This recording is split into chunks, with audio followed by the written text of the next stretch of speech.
I gave that locket to Claude. I'm Claude, you idiot! You fuck!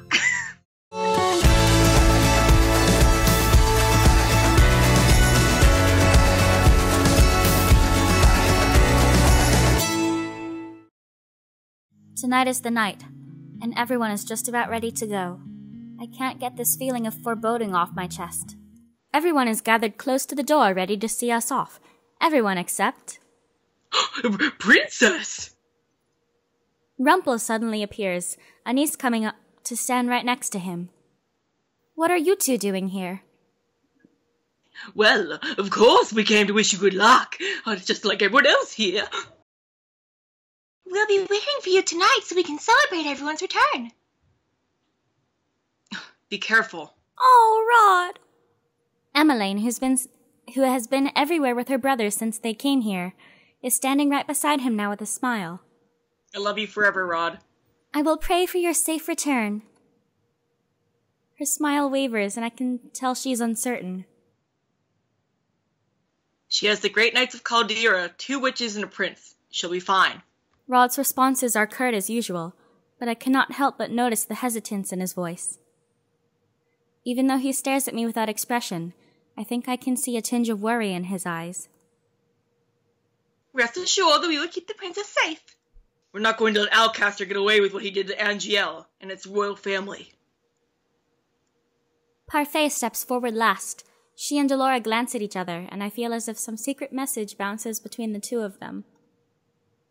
Delora nods ever so slightly before Parfait turns to the rest of us. Her eyes eventually fall on me. You've changed since you've been here, Princess, but your dedication and resolve never wavers. It has always been there, just beneath the surface. Stubbornness or resolve. It is as if Parfait is able to read my thoughts. She smiles as she sets a hand on my shoulder. Your dedication is very much like King Gennaro's. You are proud and honorable, and always take steps in the right direction. That is why I know you'll be back tonight. Just as Rumpel said, we'll all be waiting for you, all of you. Stay safe tonight. I nod my head. Oh wait, hold on. I just realized I had the game muted.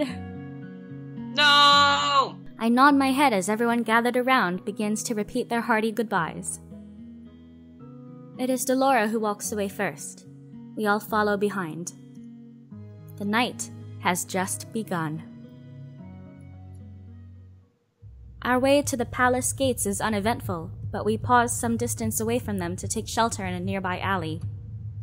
There are knights everywhere. Waltz points to what looks like a regular section of the wall. There's a hidden door to the tunnels. If we time it right between the knights' patrols, we should be able to make it. On my signal. Claude puts a hand on my shoulder and squeezes. It is an abrupt gesture and doesn't last long, but the motion calms my nerves somewhat. We will be fine. Our footsteps echo in the tunnel. Standing in front of me are Jurian and Garland, who are flanking Waltz. Dolores stands beside me and Claude is at my back. This small tunnel makes it seem like we brought a lot of people. This way. We silently follow Waltz's instructions. How is it that Waltz knows about these tunnels? I've already taken into account the guards and where they might be positioned based on Prince Rod's information. We should be all right. Garland and I will act as distractions if needed. Princess, leave most of the fighting to us. If there's anything to be done. I know. I will only fight if I need to. If only I wasn't cursed. I'll be able to fight from my full extent. I think you're still quite capable without all of your magic, puppeteer. Oh, a compliment. It's an honor, Miss Karma. I'm only in this dress because of Jurian, you know. Jurian crosses her arms and cocks an eyebrow at Claude. I wouldn't fall in love with you no matter what you say. That's what they all say. We're here.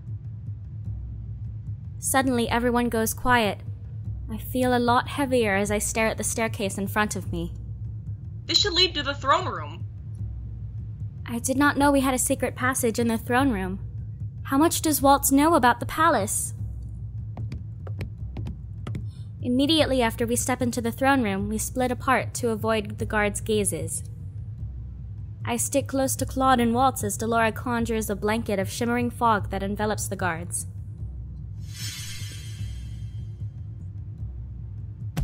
I watch as the guards' eyes close before they slump to the ground. Delora drops her hands once all the guards are truly asleep. Amazing how intolerant humans are to magic. Let's keep going. Getting through the palace is no easy feat. Hallways that were easy to get through before are difficult to traverse now with all the soldiers standing around. Delora casts a spell to silence our footsteps into quiet muffles, but moving is still difficult, especially with a group. Eventually, we arrive just outside the tunnels that should lead to the castle's prison. I'll stand watch. Be careful, Waltz. I will. We enter another network of tunnels. Jurian, Garland, after you. Jurian glances at me briefly and then at Claude, who nods a little stiffly. We'll be right back. In accordance That's what they all say. with the plan, Claude and I are left at the halfway point of the tunnels to ensure a clean escape, as Delora, Jurian, and Garland continue on to the prison. They should be fine, but I'm still worried. My eyes wander to Claude, and I bite down on my lower lip when I notice that his hand is once again raised to his chest. I find myself reaching out to grab Claude's hand, but he swiftly pulls it away. The glare on his face takes me by surprise. Why is he so angry? Claude puts a hand to his chest and flinches as he leans on the wall. Not now. His voice sounds pained. What is he talking about? Claude. I just need some space, Princess. But... I am fine. I cannot help but feel irritated at the way Claude has snapped at me. I'm sorry, I don't mean to be this way, He trails off, his eyes distant. Because of your curse. Right. I knew it! I knew it! I knew it! Most of the time he's sociable, and a pleasure to talk to, but then he reverts to this state. It's like he's two different people. I cannot understand why he's like this. Why do I care so much for someone who keeps secrets? Elion, I wish I could explain, but if I did, you would hate me. Or more accurately, you would be afraid of me. I could never be afraid of you. What is there to be afraid of? Claude wears a pained expression as he looks at me. I see him once again grabbing at the collar of his dress, looking like he's in some kind of quiet agony. That's what she said too. Is he talking about the one woman from before? The one who didn't love him? He thinks I'm the same. I'm not like her! Elion, I will remember that. Claude's voice trails off at the sound of running. His hand moves quickly to the hilt of his sword just as I reach for mine. We only relax when we see it's Jurian, Garland, and Delora heading towards us. Why are they alone? Where are the king and queen? They weren't in the prison. I have no idea where else they could be. Delora steps out from between the two of them, her expression somber. This doesn't bode well for us at all. We can't keep sneaking without a direction. That's a sure way to get caught. Oh, good. The words have just left her mouth when the alarm sounds behind us. Don't tell me! It's the alarm! Everyone draws their weapons as Waltz appears, running towards us with a harried expression on his face. The knights are on their way! How did they know we were here? In seconds, I hear the clanking of metal, and then there are knights upon us. We're forced to scatter to deal with different opponents. A guard rushes at me with his sword, and I somehow manage to block his attack. I should be able to wind around him. The knight falls after I catch him from behind and give Claude an opening to attack him. Elion! Stay behind me! I promised I would, remember? Let's keep it that way. A smile flashes across his face, and for a few moments he seems more like the Claude that I know. A knight manages to separate Claude and I, leaving me by myself. He grabs my arm. Unhand me! I watch in shock as a shimmering fog surrounds my attacker, his eyes closing as he slumps to the ground. He is only the first to fall. Seconds later, most of the knights in my immediate vicinity have fallen to the ground. I can tell by the subtle rise and fall of their chests that they're asleep. Sorry, I couldn't focus long enough to cast that spell earlier. Delora drops her hands and turns to address Waltz, Claude, and I. Head towards the entrance hall. The king must be in one of the central rooms. Jurian, Garland, and I will head to the bedchambers in the East Wing to look for the queen. Splitting up is not part of the plan. Splitting up is not part of the plan. We don't have much of a choice anymore if we're going to get the king and queen out of here. We have to improvise. Now go. Claude grabs my hand and jerks his head at Waltz. Let's go. The three of us rush out and into one of the palace hallways. I keep my gaze forward while Waltz and Claude watch for enemies on either side of us. On our right. Claude grabs his sword and moves before Waltz and I can respond. He dives low toward a soldier, his sword poised straight for a devastating blow. Knights begin to approach us from the left and I raise my sword, readying myself. Waltz snaps his fingers? A flash of light, blinding the men in the immediate vicinity, and I use the opportunity to rush the knights in front of me. I grit my teeth as I attack. Most of my blows are lucky. There are too many knights for me to be able to get the upper hand. There's so many of them. Uh-oh. Oh boy, let me guess, Mithros. Or Alcaster. I don't know which one. Well, if it isn't the most desirable princess. I don't think it's either of them. Okay, so I went ahead. It's Varg. It's Varg? It's Varg. What the fuck? Well, we're not gonna know that. Well, if it isn't the most desirable princess. I whip around to attack the man that spoke to me, but he's nowhere to be found. Where is he? Who are you? I wonder. Elion! I turn and see Claude running towards me, a panicked expression in his eyes. I take a step toward him when a masked man suddenly blocks my path. Who are you? Hey! I raise my sword. Hey! But the masked man taps his cane on the floor before I can swing. What the shit? What the fuck? Is he an airbender? An incredible pressure blasts out from the cane. It shoves Claude to the floor and blows me backwards. Oh shit. I hit the wall hard and my vision darkens. Well, fuck.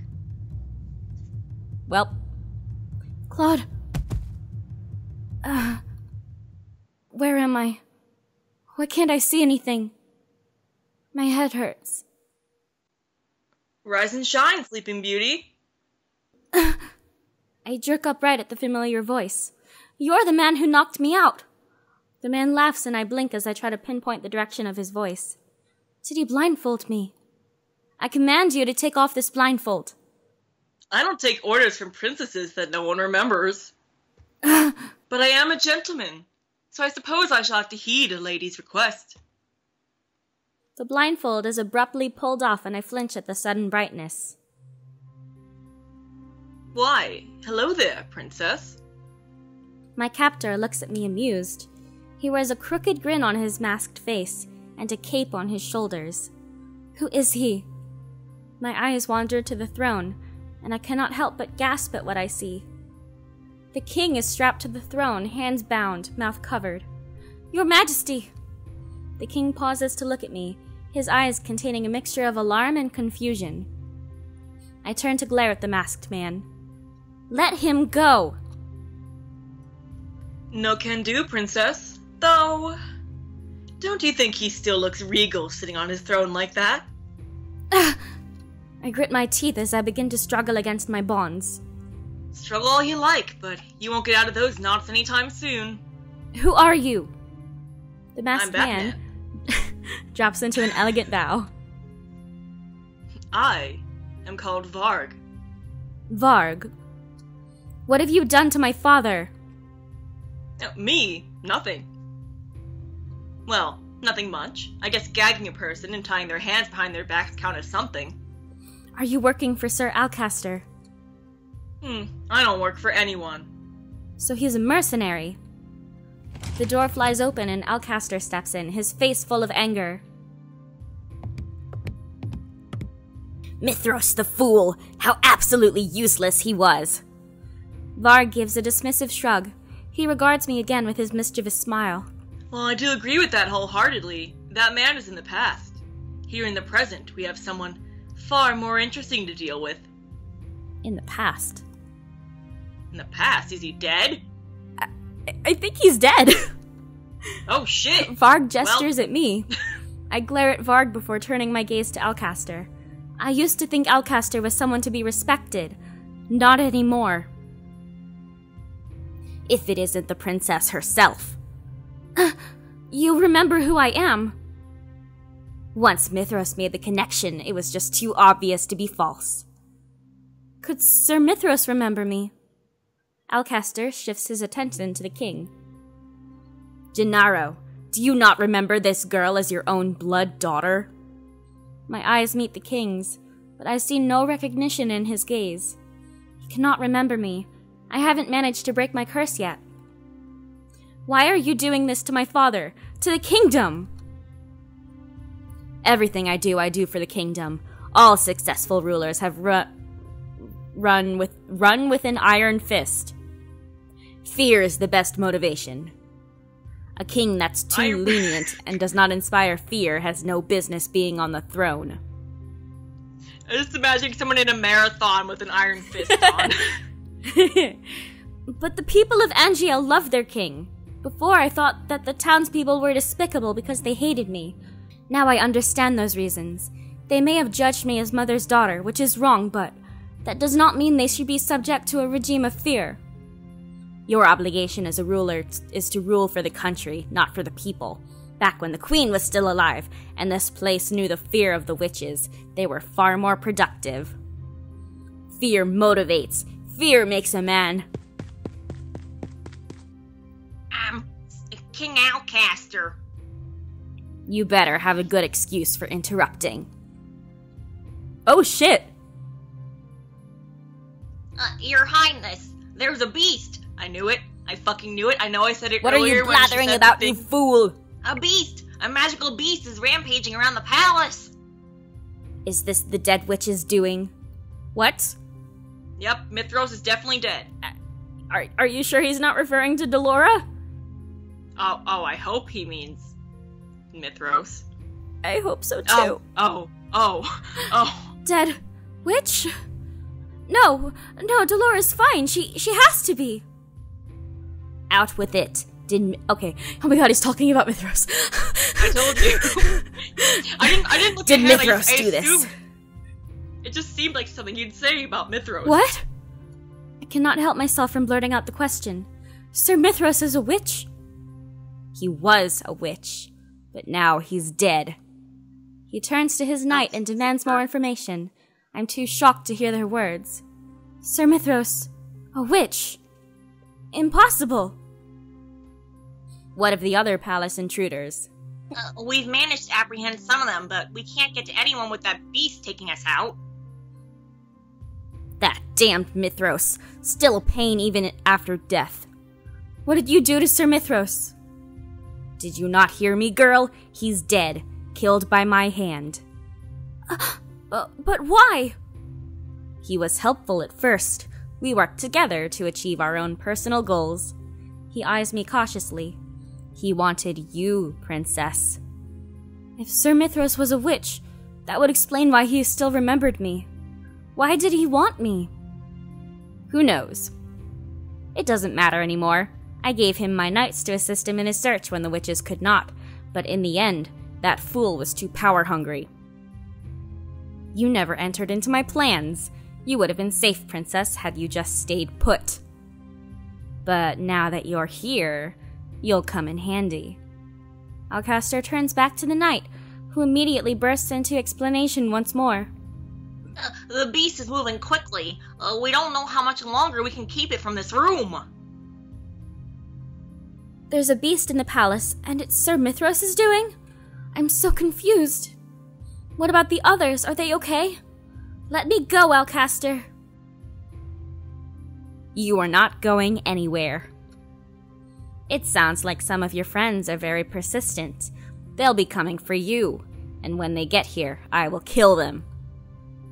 You, Princess, are going to make excellent bait. You know, I like this turn of events. It's kind of amusing. You, tell me what all of this is. Varg looks unmoved by Alcaster's anger. It is Mithros that summoned this beast, is it not? Then you must know what is happening. You're asking me, of all people?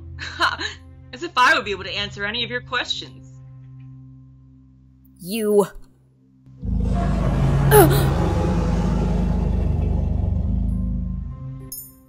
Varg! It doesn't matter how many times you say my name, Alcaster. I don't have any answers for you. Sir Alcaster turns to me, his eyes manic. Whether this is Mithros' magic or magic belonging to one of your friends, I'm not going to let it live. Could Delora create a beast out of thin air? No, it's Karma! Sir Alcaster draws his sword from his sheath and curses under his breath. I squirm, desperate to find some kind of break in my restraints. Varg surprises me, however, by reaching down and cutting the ropes binding my arms with a sword that I recognize. You have my sword! I stand up quickly as I can and grab the sword from him. That was too easy. I eye Varg warily as his mouth twists into a smirk. What are you doing? Why are you helping me? Help? All I did was cut some ropes. Besides, I'm curious to see what you'll do with that toothpick of a sword. He talks like he doesn't care at all what happens. Now, don't think about it too much, Princess. It's probably a little too much for your small head. What? I swing my sword toward him and Varg catches it with his cane. You really think that I'm the one you should be fighting? The door creaks and falls off its hinges. The knights stumble back, and I hear screaming as loud footsteps sound against the hall's tiles. So what will you do? Run? Hide? Or will the beast kill you too? Hi, Karma. My eyes focus on the large creature entering the room, though I cannot make out specifics at first. The form grows more distinct the further it moves into the room. Whatever this is, I cannot fight it. There is a moment of eerie silence, and then Alcaster yells, and the knights rush forward, attacking the beast as a collective.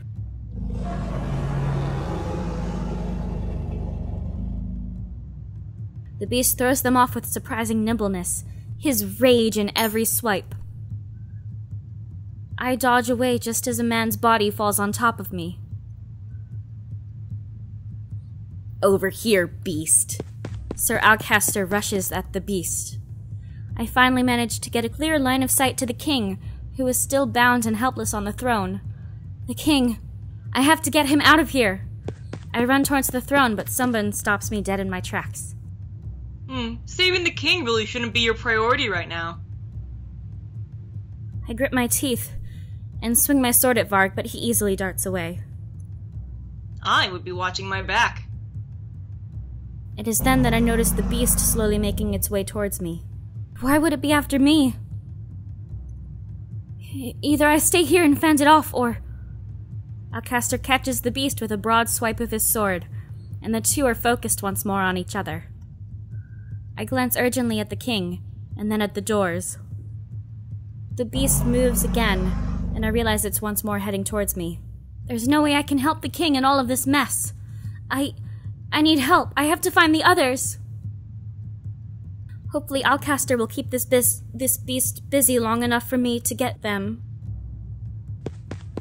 I turn and bolt through the room. weaving my way through the chaos of knights as I head toward the door. I glance over my shoulder one last time at the king. His eyes are trained on the battle before him. His hands grip the arms of his throne, but there's nothing he can do. I'm so sorry. I'll be back. But for now I have to find the others. I dart past the carnage in the room, stepping over and around bodies as they appear. Halfway to the door, the beast lunges past Sir Alcaster, and for a few moments I think he might be attacking me. Stay back! I hold the sword out in front of me and stand in a defensive position like Claude taught me. But the beast never reaches me. You've ruined everything, beast. Alcaster is suddenly in front of me, waving his sword at the beast. I stumble back towards the door as my heart beating loudly in my chest. I have to get out of here. Chapter 10. The Beauty and the Beast. Aw, shit. Where did the beast come from? Knights immediately rush towards me, and I back away as far as I can without re-entering the throne room. Princess, come quickly and we'll keep you somewhere safe until this all dies down. I cannot take them on all at once. Even knowing that, I still pull out my sword. I take a few steps back, and then suddenly I feel my back pressed up against something.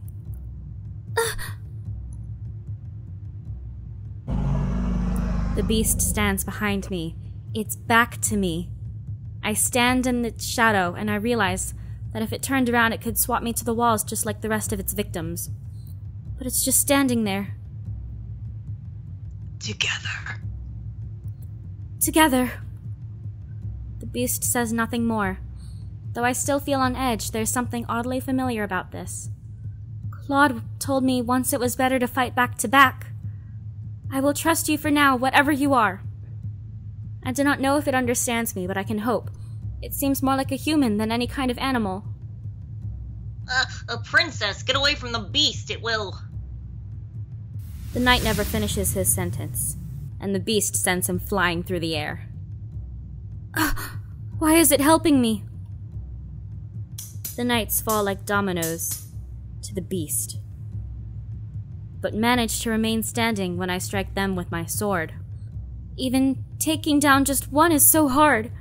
These men have trained for years, and I haven't even had the luxury of a year. Out of the corner of my eye, I sense movement. I see a gleam of silver, and hear a grunt as a sword is raised in the air. The sword is nowhere near reaching me, but... the beast! I aim a kick at an approaching knight before whirling around to look at the beast. The oncoming sword comes closer to the beast's exposed back, and I know the beast will not be able to dodge in time. Move! I shove past the creature and catch the knight's sword with my own before it can harm the beast. My arms are shaking underneath the strength of the impact between our swords. I feel like my arms are going to give out. And then a flash of light appears, so bright that everyone is temporarily blinded. I stumble back, rubbing at my eyes. From the sounds of it, the beast is continuing to drive back the knights, most of them shouting to each other to retreat. What was that? When I'm finally able to see again, my eyes automatically land on my feet. I stare in shock. What the fuck? Glass slippers! I quickly reach up to my pendant and realize it's no longer there. I completed my 3 good deeds! Elion. It knows my name. I look around and realize that the beast and I are alone, the knights having fled. Did the beast drive off the rest of them? I feel pressure at my back and realize the beast is touching me. My first instinct is to run, but the words it utters next paralyze me. You... okay. Every word sounds breathless and pained, like it takes too much to speak. It is worried about me. I watch in shock as the beast appears to gesture towards my shoes. You... did it. I step back warily. What are you? The beast reaches out and I see something glittering in the palm of its hand. I knew it. The rose locket! For a few moments, my heart plummets into my stomach and my hands begin to quiver. What did you do to Claude? Elion! The beast's shadowed fingers curl over the locket, even as he stares at me. Gave me. I gave that locket to Claude. I'm Claude, you idiot! The beast only stares at me for a few moments longer, and suddenly I realize that his words, nothing more than a pained growl, do not hold any malice. I gave that locket to you. The beast slowly nods. My grasp on my sword loosens as I stare at him in shock, realization dawning upon me. Claude! Yes. So this is your secret. Why would you not tell me? I could have hurt you! Claude is another form, a cursed form, and he never told me. Why? As my mind whirls, I feel everything coming together like the pieces of a puzzle. Secrets are secrets for a reason, Princess. You should know that. If I could speak on them, I would. But I can't. Elion, I wish I could explain. You would hate me, or more accurately, you would be afraid of me. All those times Claude was clutching at his chest. You were touching your tattoo so many times before, like you were in pain. The beast growls and the sound is surprisingly soft, almost a sigh. Curse. Then that tattoo was... a warning. The first time I saw that tattoo, it was a beautiful rose. The second time it had more thorns. When the rose became ensnared in thorns, did he transform? And he always touched his tattoo when he came too close to me. Claude, your curse did not just make others fall in love with you. It stopped you from loving anyone too, didn't it? He mentioned that woman before, the one who he thought loved him but didn't. Is it possible she saw him in this form and was terrified of him? If you loved anyone, you would turn into a beast. You loved a woman once, but she only loved you because of your curse. The minute you transformed, she was scared of you. Wasn't she? Yes. He sounds so pained. The reason Claude has been trying to hide everything from me is because he is scared that I would have feared him. That is why beauty has always been so important to him. The curse cast upon him makes him both beautiful and a beast. I wanted you to love me, but no one could love a beast. His words are dwindling. Almost sounds like he's being suffocated on the inside with how slowly he's speaking. Claude, I've never cared much about appearances. People have worn masks on their faces their whole life around me. Claude, I take a deep breath and face him. I will love you no matter what form you take. I drop my sword to the ground and make my way over to him. Oh. I rest my cheek on his chest and wrap my arms around him. I love you. The room is filled with a bright but gentle light. It almost feels like I'm bathing in sunlight. For a few moments I forget my worries. Everything feels blissful and quiet, and my heart feels full. Then moments later, I feel warm arms around my waist. I love you too, Elion.